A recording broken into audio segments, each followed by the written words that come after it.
Thank you. Ready? All set. Thanks. Well, good afternoon. It's our pleasure to have Professor Jean Camp today as the speaker of our seminar. Professor Jean Camp's research interest falls in the interaction of social, economic, and technical trust. And for the people who have done research in privacy and trust, Jean Camp is a very well-known name and really does not need much of introduction.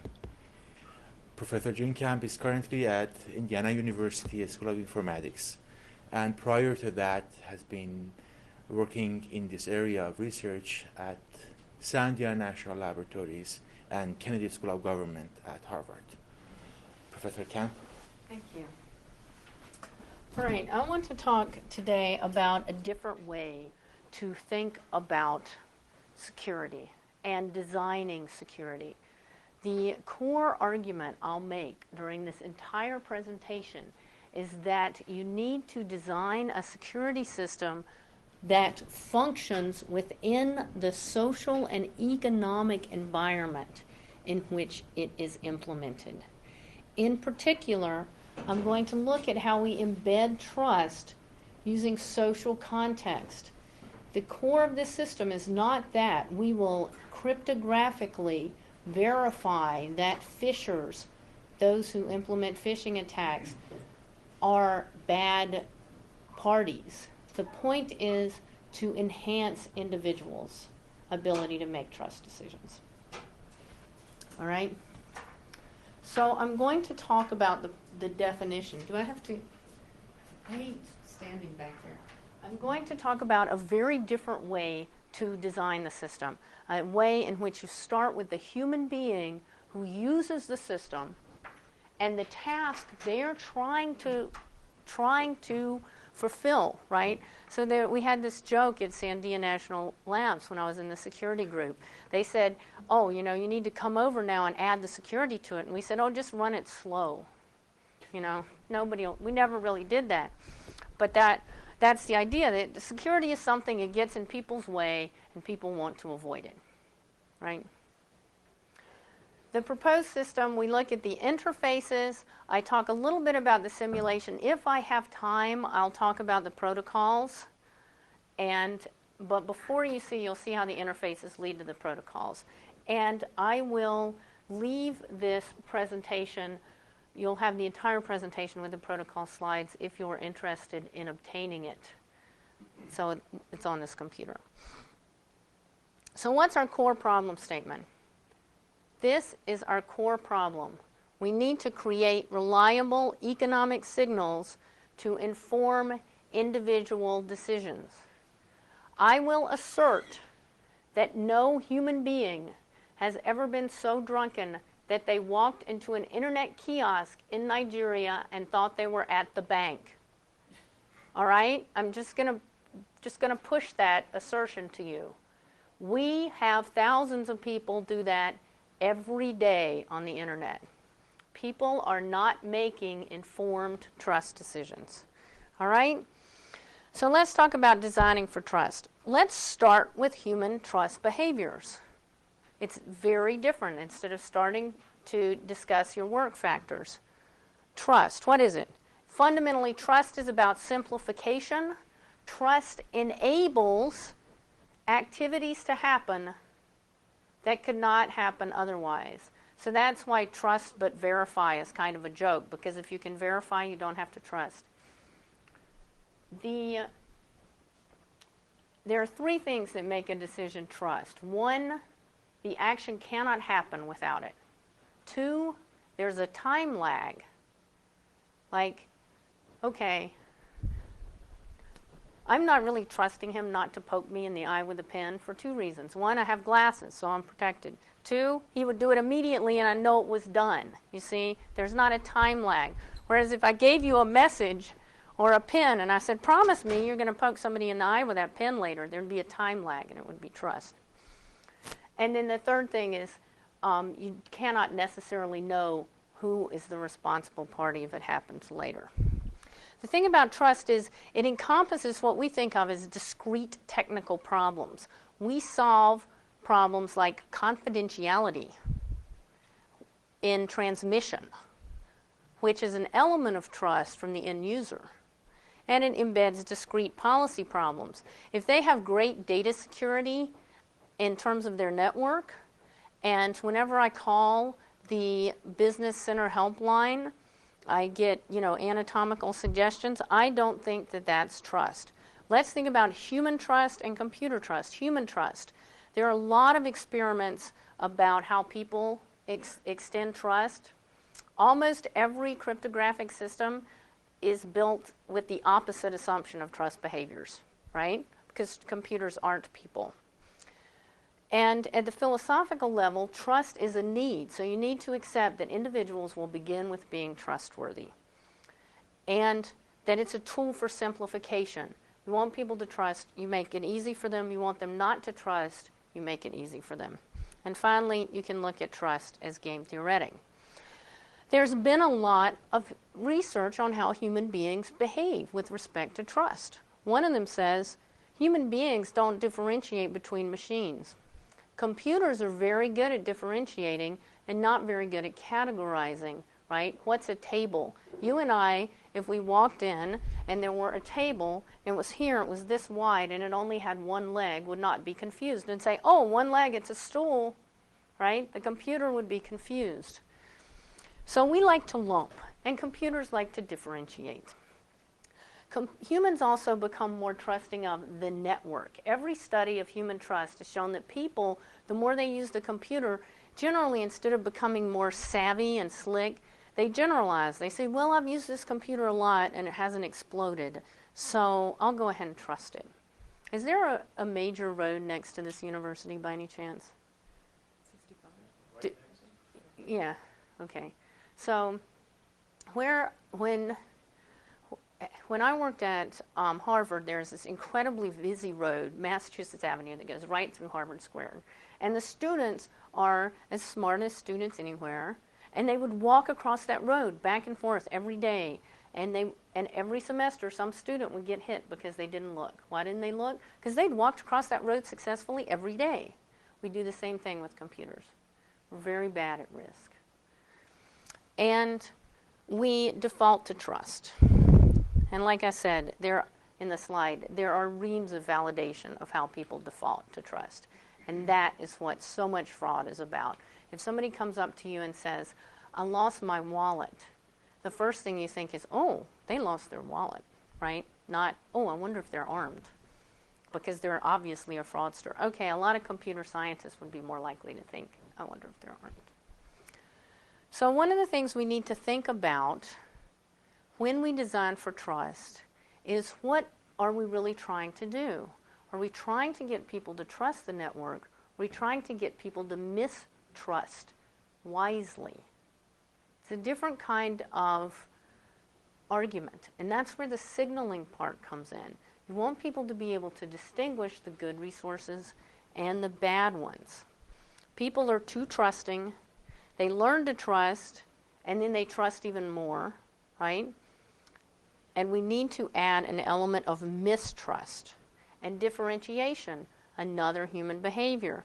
The tendency to differentiate between remote machines decreases with computer experience. Not with computer education, right? Experience is different from education. You could have played 4,000 hours on World of Warcraft and still believe that when you hit delete, your file goes into Never Never Land.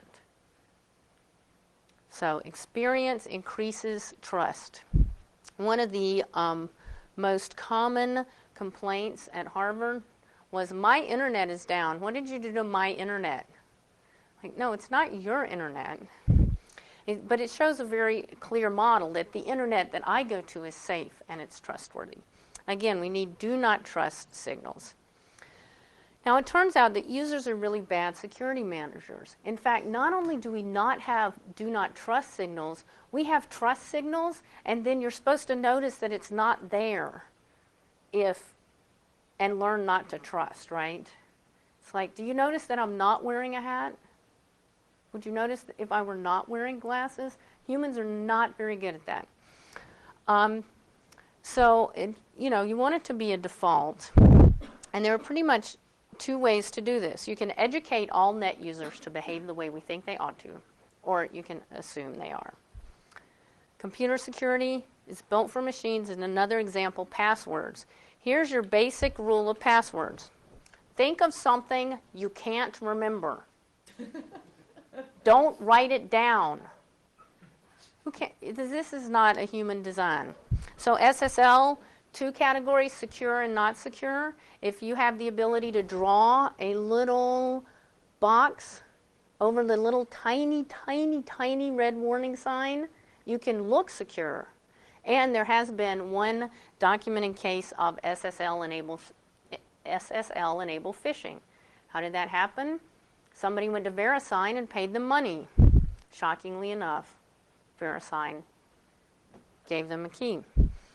And then look at something like, you guys know the P3P, the Platform for Privacy Preferences, where a vendor asserts, this is what I'll do. I promise I'll respect your privacy. Well, what if the vendor's lying? I suspect that if phishing sites had privacy policies, they'd be pretty good.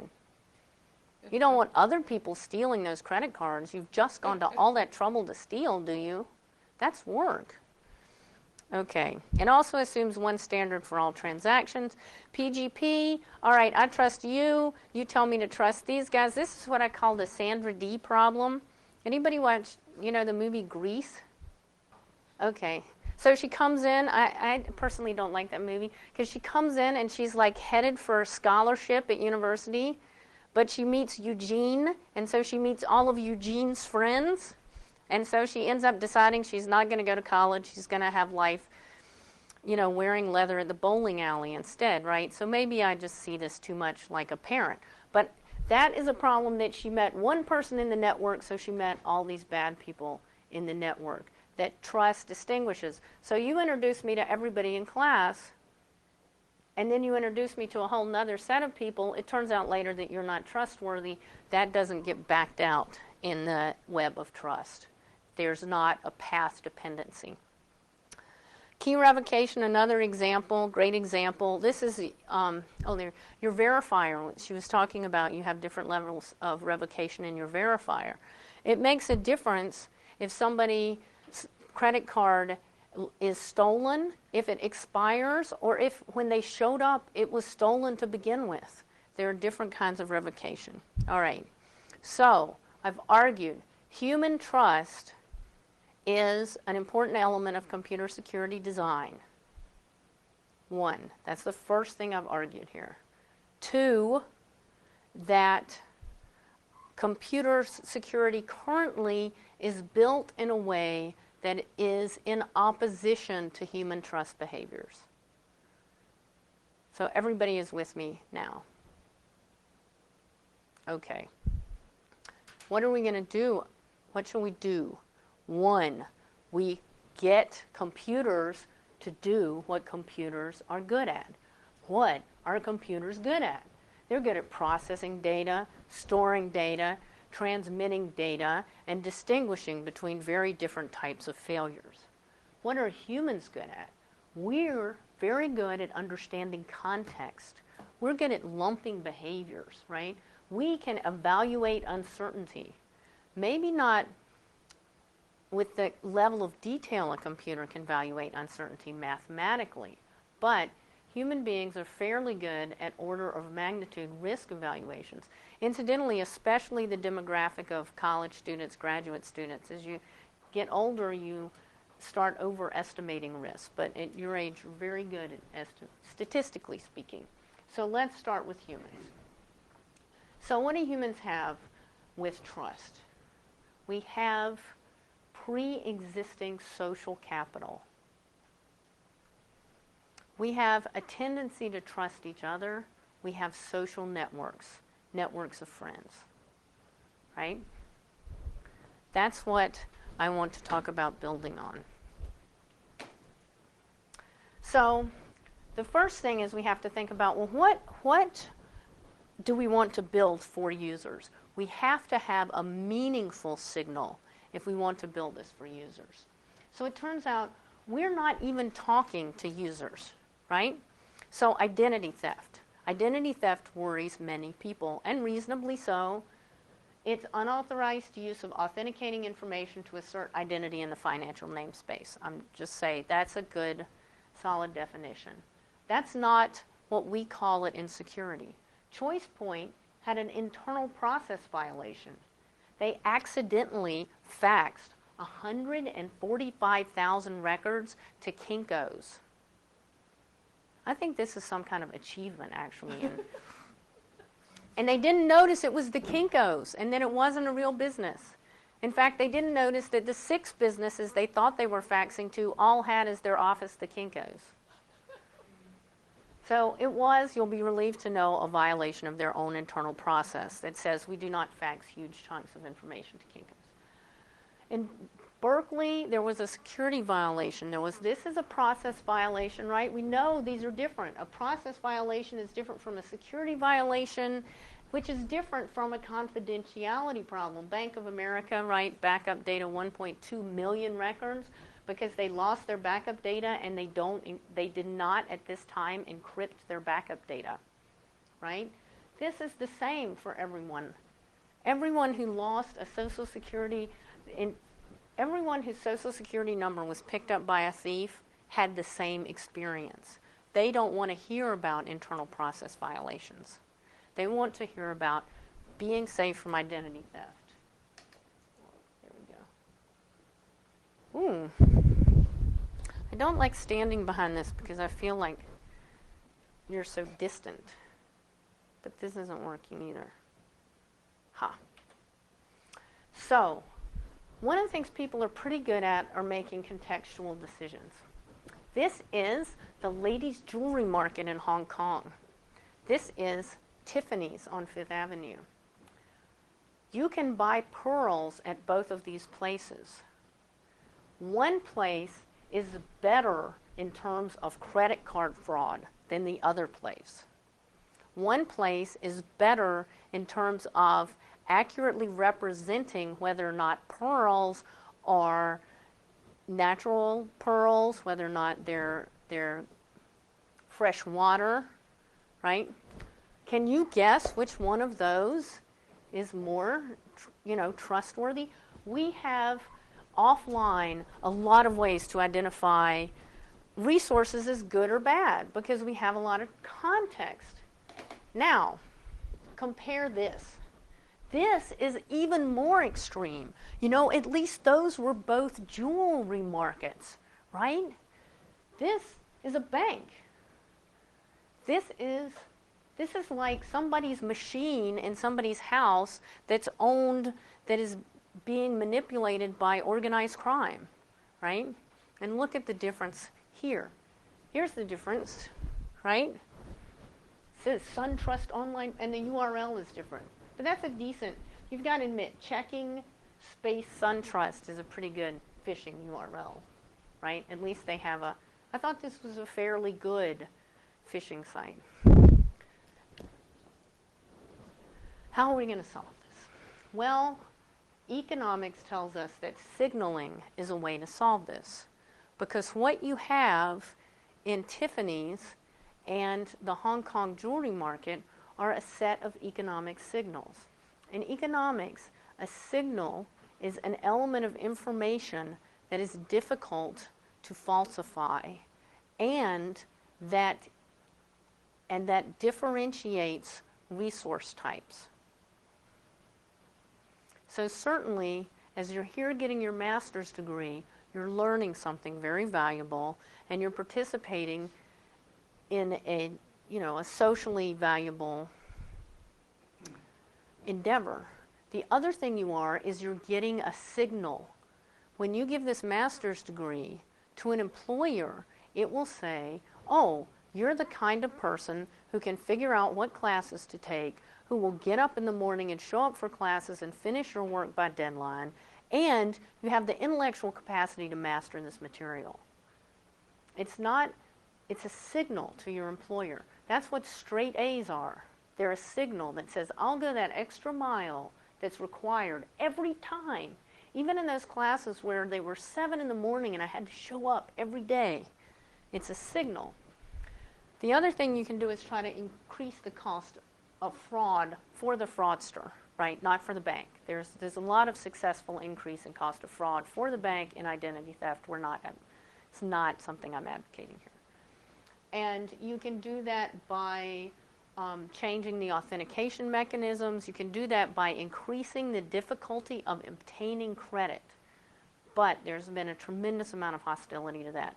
People like easy credit. You can do identity confirmation. Identity confirmation is often a solution to this. Well, signaling right now is pretty bad. This means that they follow the Child's Online Privacy Act. This means, hey, we're not felons. I'm so proud. This means they are a business in good standing with the Better Business Bureau. The one above it says you're a business in good standing with the Better Business Bureau, and you follow the European directive on data protection. You have those requirements. This is just, I don't know, these are kind of redundant. This one, the trustee means that you follow your own privacy statement. You might notice that Amazon has a trustee seal. Amazon's privacy policy is you have no privacy, get used to it. It's ours and it's staying ours. Get over it, okay? But they follow that privacy policy, so they have the seal. I really like this one. I got this off a shopping site, and as far as I can tell, it doesn't mean anything, but it looks really good. It's very confidence-inspiring. So I don't think these are particularly useful because they're not economic signals, because economic signals are difficult to falsify. Those are very easy. In fact, in every one of those cases, like if you click here, instead of looking at the website, so the website, it goes, HTTP request, and you get information about where you were directed from. These Better Business Bureau and trustee look at the string that is sent to them by the website that you're clicking to verify on. So you can copy the site, you copy the little piece of code to your website, and it says, in that other site, it would say, is SunTrust checking good? Oh yes, SunTrust checking is good. But what the user sees is this website that claims to be SunTrust checking good. See the difference? It doesn't check the URL from, it checks what's in the call to the site. Okay.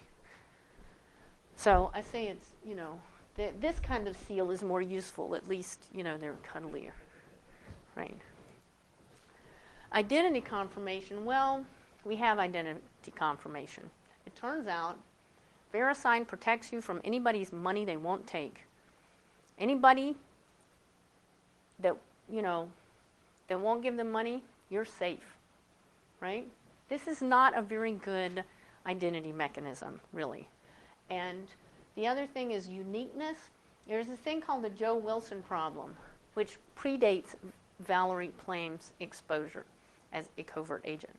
It turns out there are two guys named Joe Q. Wilson, who work for Intel.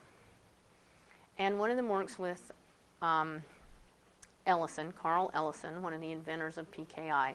They constantly get each other's email.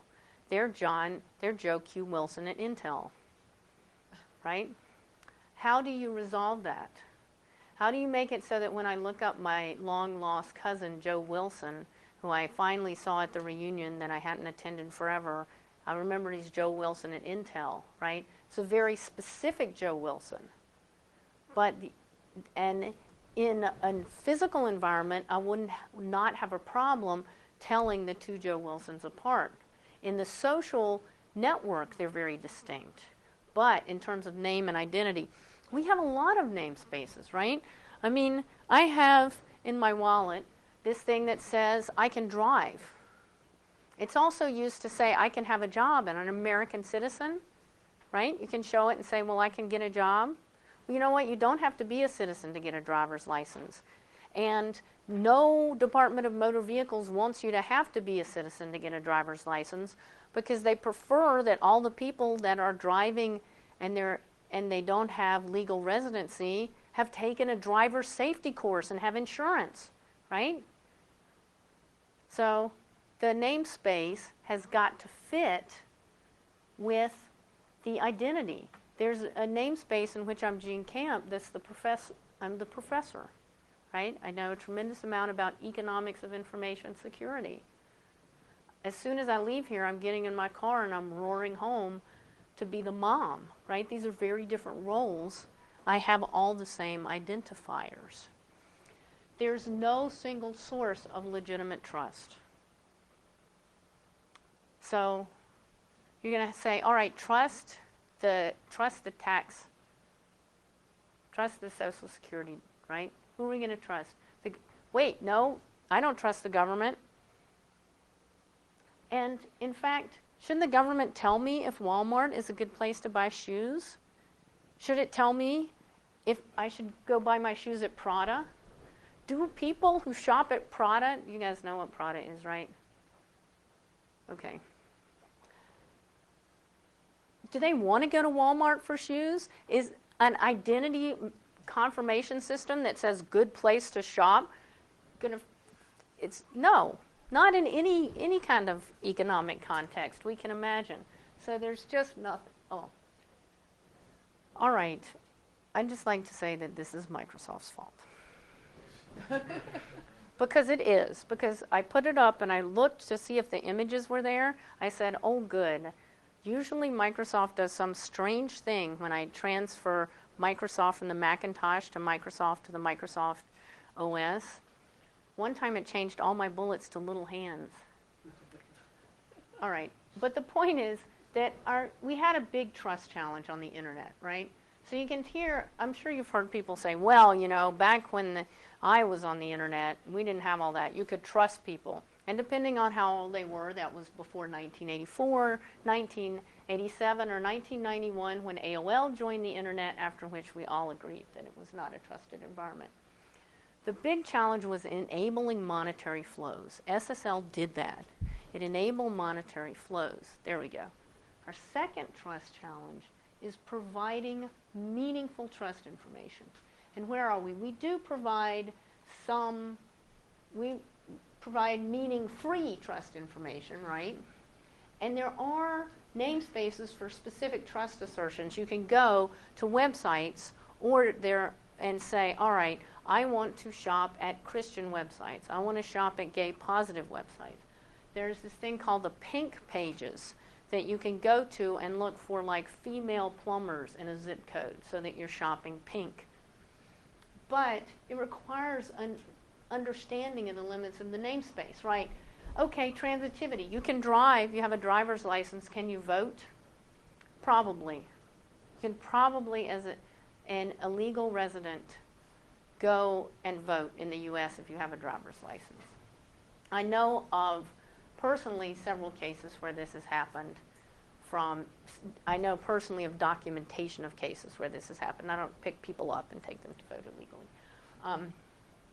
Well, can you automate trust decisions? Well, automation of context requires that the context is the same. All right, so let's take something, purchasing a book. There we go. Purchasing a book has the same privacy and trust implications. Well, no, it doesn't. What if it's not? There may be a difference between, say, purchasing a book on divorce. Do you want that to pop up on your home computer? How to choose a, it's like, oh, maybe I should have talked to you about this. Impotency, you want that, your boss. There was a case in which, and there's an ad, and this was prohibited under HIPAA. Before HIPAA, there was a service you could get. You could send the names of all your employees who were chronically late to the medical data clearinghouse in Massachusetts, and they would send you the names of the ones that weren't on Prozac yet. And then so they could go to their doctor and get a free sample, because if you're late, you must be depressed, right? So effective job searching, number theory. Do you want your boss to know about your effective job searching book? These are all books, right? So how do we deal with this? I argue that what we need to do is embed trust in context, all right? So Alice and Bob, they get around, don't they? But usually Alice has never met Bob. It is my contention that in decades of transmitting information, Alice and Bob met.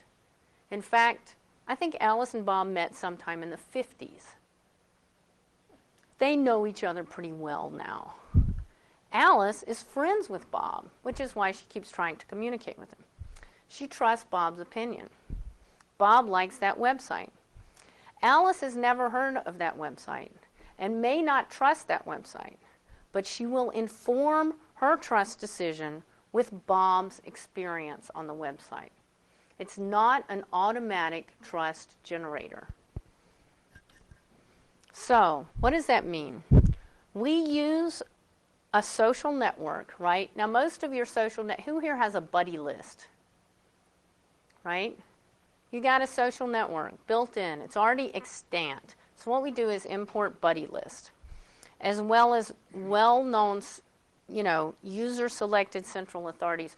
We call them broadcasters in the system, so you can have a broadcaster or buddy. So what the net trust system does is displays meaningful information so they can make an educated decision about the trustworthiness of a website. So let me see if I can get the mouse going here. We did these user tests. So since I've done these user tests, you see how that face has kind of, it's not happy. We replaced all moderately not happy faces with Mr. Yuck faces. So I'll talk to you now about how this works. All right, this is your friend. So you have 10 people in your buddy list, and they can rate the site, and it's got a 6 out of a 10 rating, okay? This is your context. You can have a context that says, so Professor Jean, I have a social network. It turns out, as mom, I have a very different social network. And I don't necessarily want to broadcast to my friends all the places I shop as mom, right? Nor are they interested, frankly. So I have different social networks. And the information that I share is different in these social networks. And the information I get is from different people. I would really honor my mother's opinion of a fabric store. I really want Matt Blaze's opinion of a seller of security services. Right? So this is what your buddies think. This determines both from whom you're getting information and with whom you share information. So one of those settings is always private. It is always the case that you can choose not to share any information with a user about what website you're on. Okay?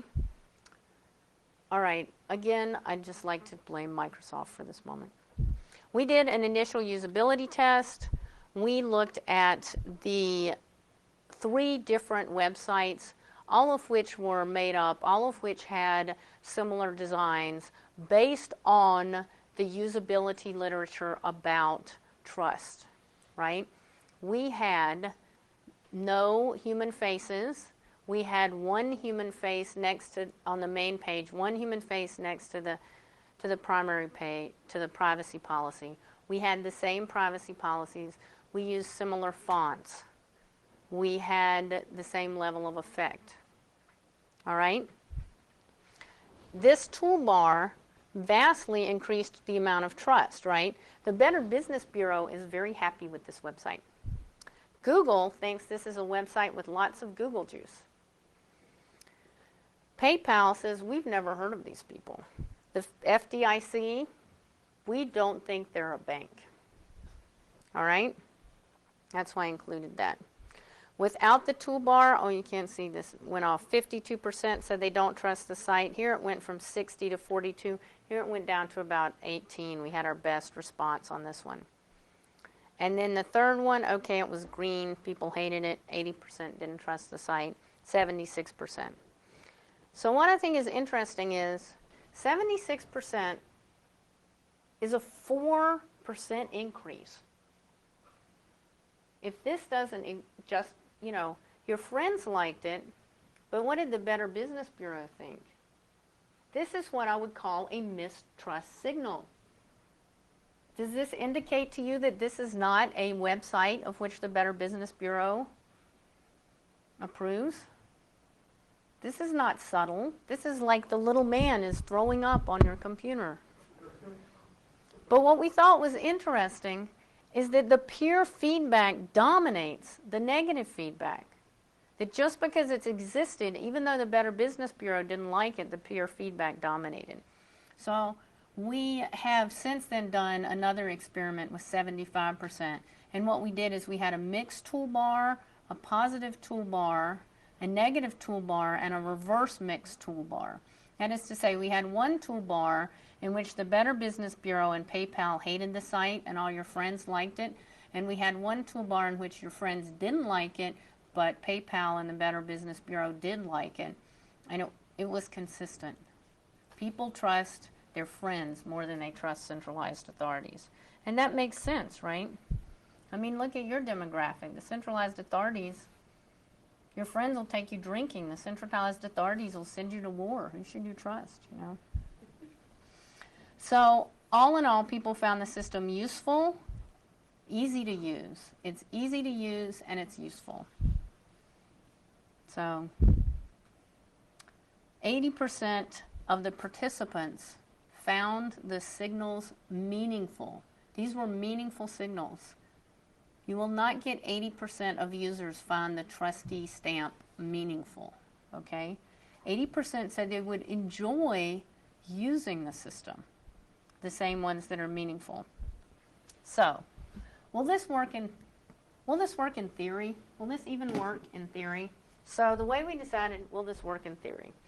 We used simple agent modeling and talked about resources. So 95% of the resources are good, right? Most people are not fishers. Most websites. Most people won't even steal your wallet. 5% are bad. The 5% that are bad have distinct temporal signatures. That is an important assumption. All right, let me talk to you about these ratings. I see this is great. Here we go. This rating becomes non-zero on your second visit. It becomes non-zero on your second visit, and it must occur at least 72 hours after your first visit. So when you first visit a site, there is a one-level URL, meaning like www.chicken.org/recipes, right? That's one level URL. And when you go, if you never go back, you haven't rated it at all. It only gets a positive rating if you return to the website after 72 hours. Most phishing websites are shut down in less than 72 hours. So they have distinct temporal signatures. So they cannot get a positive rating here. This rating is a whitelist. These are all downloadable whitelist ratings, because one of the critical points about the system is that you decide who knows your information. The Microsoft anti-phishing toolbar sends your browsing information to Microsoft, right? As opposed to you and your friends deciding this is a trustworthy site. You and your friends and everyone else in the universe tells Microsoft where they're browsing, and then Microsoft tells you whether or not it's a good site. It's a very different privacy model. And in fact, it doesn't solve the Walmart Prada problem. The Prada people don't want to know what the Walmart people think. And the Walmart people think the Prada people are out of their minds and have no idea how much a shoe is supposed to cost, right? So you have your own social group and you select these whitelist. You periodically download the whitelist. You don't send information back to them, right? So when I gave this talk at Google, they told me, I said, I thought the list of about 50,000 would get the most popular websites. Am I wrong? And I don't know if you've ever talked to anybody from Google, but it's a one-way information exchange.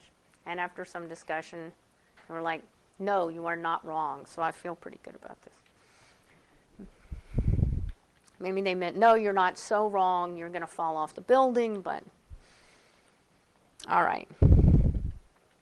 So, resources are bad or good. Bad resources do not exhibit strategic behavior, right? So if I'm trying to steal money from you as opposed to a wholesale phishing way, kind of a retail personal way, if I said, oh, I lost my wallet, I've got to have $50 so I can get home to the kids. Isn't that appealing? Shouldn't he give me $50? And he might respond, how did you lose your wallet? Oh, let me tell you. And then I'm strategic in my interaction with him. I'll give you my, do you have a pen? I'll give you my name and address. Right? So you can, in that kind of situation, the person is acting strategically. In phishing attacks, they're not. They go up and they try to draw people to them. They don't have strategic temporal behaviors. Good resources have an enduring identifier. That's all this requires. Good resources have an enduring identifier. Bad resources are limited in their ability to have strategic temporal behavior. Okay? And that there's a limited ability to discern type among the users. So, we have this network, and it's got like 5% really clueful people that are right 95% of the time. Every time they see a resource, they say, this is a phishing attack. This is a bad resource. This is a good resource. So you got some people that are very close to right. So this, and then they tell their friends, and then their friends, right, have a 50-50 chance of getting it right. They're basically flipping coins. We're talking my second cousin here. My second cousin with an alcohol level of 0.1. All right. Very simple model of network actors, right? We use this, that's a very simple model where you have close links and then you generate random links. So think of it as a circle where you're connected to your immediate neighbor, and then a certain number of links across the circle, a certain distance are generated, right? So that's our social network link, that you're close to the pods next to you, and you are randomly connected with some other network, okay? And the decision rule, a number of the neighbors who've also visited and typed that resource. And most of them are just kind of wandering around the internet, pretty much clue-free. So under the basic conditions, networked actors are very good at rejecting bad resources.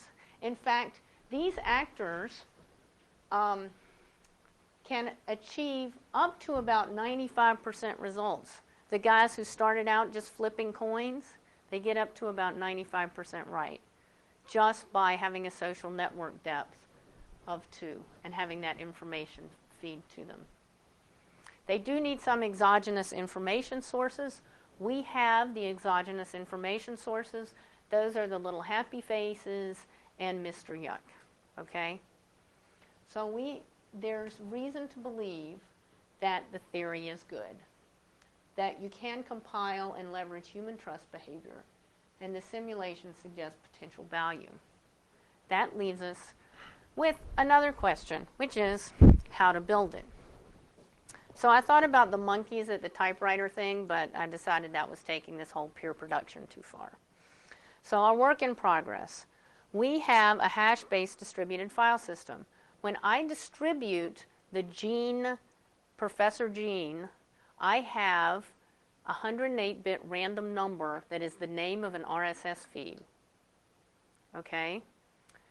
That RSS feed is nowhere publicly connected to me. It's registered only on my computer.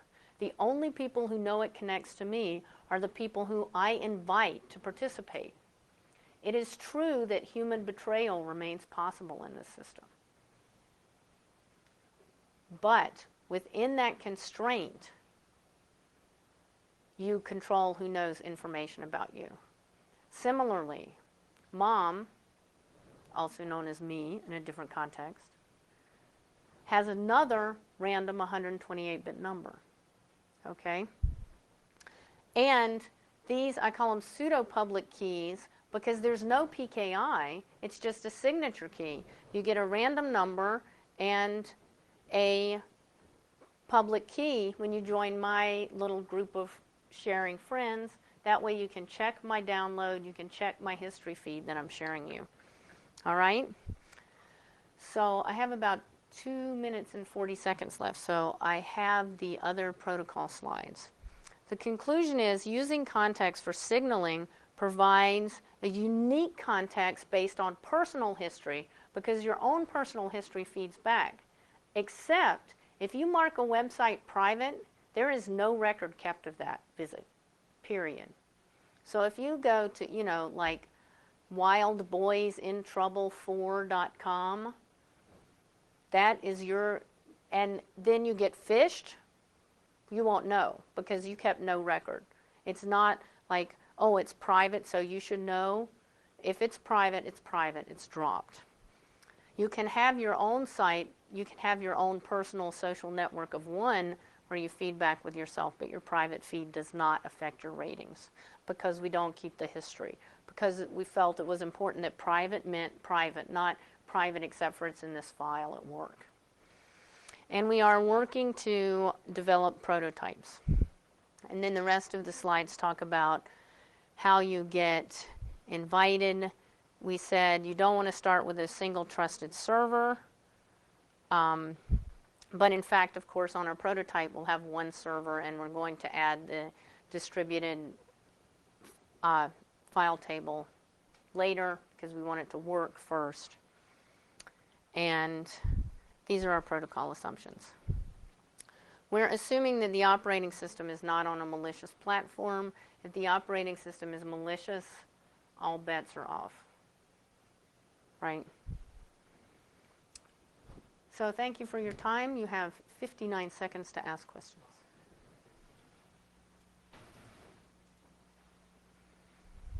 There are also 3 papers on this written from various perspectives. You can see these references.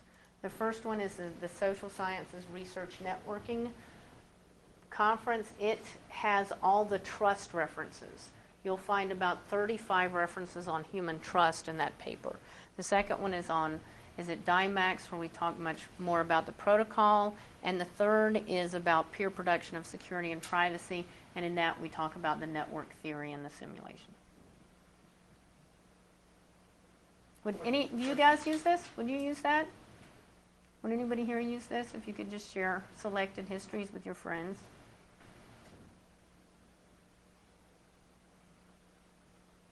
I've got some nods and one look of physical discomfort. Questions?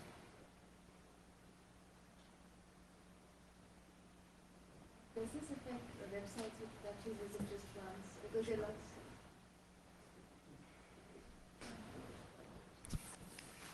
So there are websites that we just go once. I mean, for banking, we are pretty sure that this is the right website unless the URL suddenly becomes really long. But we Google so many things and we just click on websites while searching for material. So does this really, like, the reputation or the history of such websites, does it matter? Well, that's an excellent question because the efficacy of this system critically depends upon the homophily of the social network. That is to say, if my social network is highly self-correlating. How many people in here have been to Matt Blaze's crypto site? Okay. How many people here are not going to raise their hand no matter what I ask? How many people here go to Schneier's cryptograms? Right? You have a fairly high degree of homophily. How many here bank at the Purdue Credit Union? Right? Your social network is likely to have a high degree of homophily. Even if you had this group of people here, you would have very strong signaling for many of your leisure websites. Now, it only works to the extent at which that's true, and that's why we also have other major websites. If you go to the identity management website, you probably want to know, is this, a popular identity management website, right? Is this in the top, 50,000 websites that are visited? Or is this one that my friends in identity management visit? Those are two different questions. In that case, you want to know the second question. If what you want to do is buy flowers, you probably want to go to one of just the top generically visited websites. And in terms of the websites you just click once, yeah, hopefully nobody went to see the hamster dance twice. That's just, Any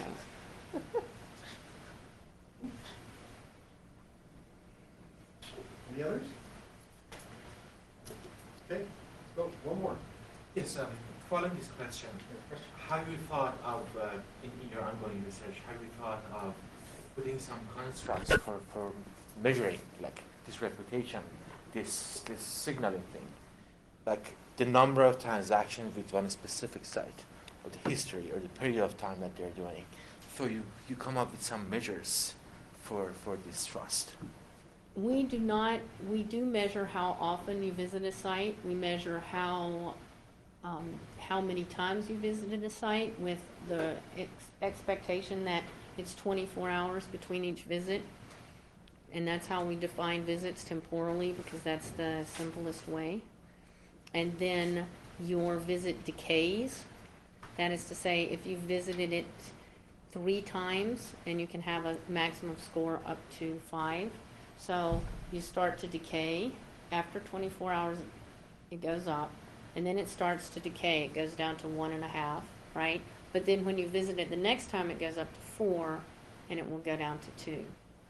So the idea is that there's also a decay over time. If you visited a site last week and the week before and the week before that, that is a site that you might rate more positively than if you visited the site 3 times when you were in high school. That's probably all the time we have. Thank you, Jean. Thank you.